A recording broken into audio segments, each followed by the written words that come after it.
Di sini saya akan menjelaskan tentang dampak kolonialisme di bidang ekonomi dan hukum. Dampak kolonialisme di bidang ekonomi. Pada masa pemerintahan Daendels, adanya perubahan sistem pemerintahan telah membawa perubahan pada sistem perekonomian tradisional.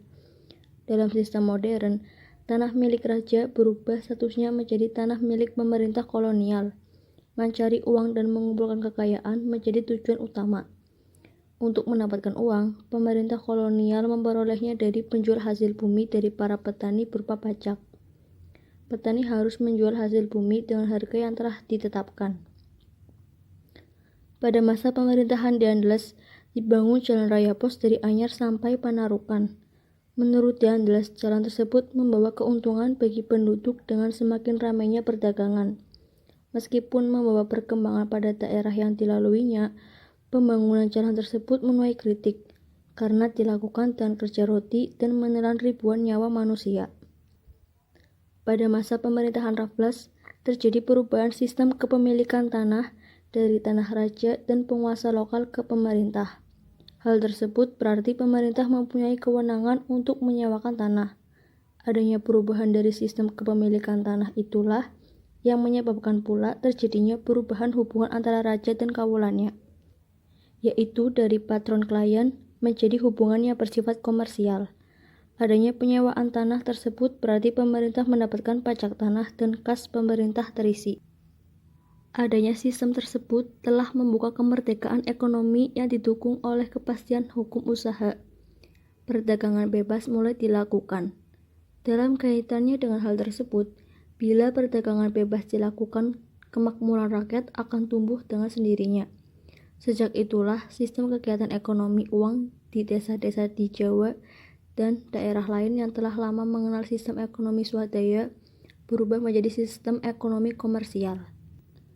Setelah pemerintahan Raffles berakhir dan diganti dengan pemerintahan Hindia Belanda, ekonomi uang terus berkembang dan kegiatan perdagangan semakin luas. Perkembangan tersebut didukung oleh perkembangan di bidang perbankan. Masa perbankan modern sejak tahun 1828 masuk ke Hindia Belanda.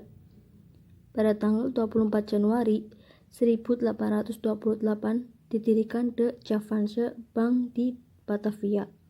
Kemudian berdiri bank lain seperti Nederlands Handelsmaatschappij, The National Handelsbank, dan Eskomto Bank. Selain itu, berkembang bank lain yang berasal dari Inggris, Australia, dan Cina. Ada juga bank milik pribumi, yaitu Bank Desa, Lumbung Desa.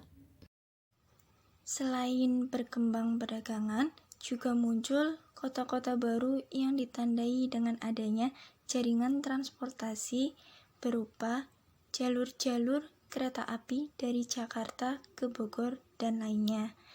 Pada tahun 1840 muncul penyelidikan tentang pembangunan jalur kereta api yang menghubungkan dari Surabaya lewat Solo ke Yogyakarta hingga ke Priangan. Pada bulan September 1895 dibangun jaringan kereta api Semarang-Cirebon. Selain di Jawa, jaringan kereta api juga dibangun di Sumatera. Perusahaan Sweet Sumatra Satsramwegen membangun jaringan di Lampung sepanjang 62 km dan Palembang sepanjang 152 km yang telah beroperasi tahun 1917. Dengan dibangunnya jalur transportasi darat telah membawa banyak perkembangan dalam bidang perekonomian. Munculnya pelabuhan-pelabuhan membawa pengaruh pada perkembangan perdagangan. Perkembangan ekonomi juga didukung oleh munculnya kemajuan komunikasi dan transportasi. Pada tahun 1746 didirikan kantor pos pertama di Batavia. Terhubungnya jaringan kereta api dan jalan pos telah mempercepat pengiriman surat melalui pos. Hal tersebut menyebabkan informasi semakin berkembang dengan cepat. Pelayanan pos di Sumatera dilakukan dengan mobil. Sejak tahun 1855, pelayanan telegraf dimulai dan hal tersebut menyebabkan informasi semakin cepat sampai.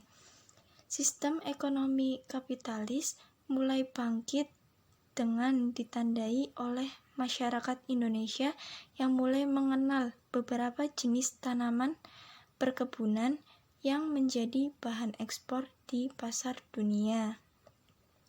Yang ketiga, ada bidang hukum.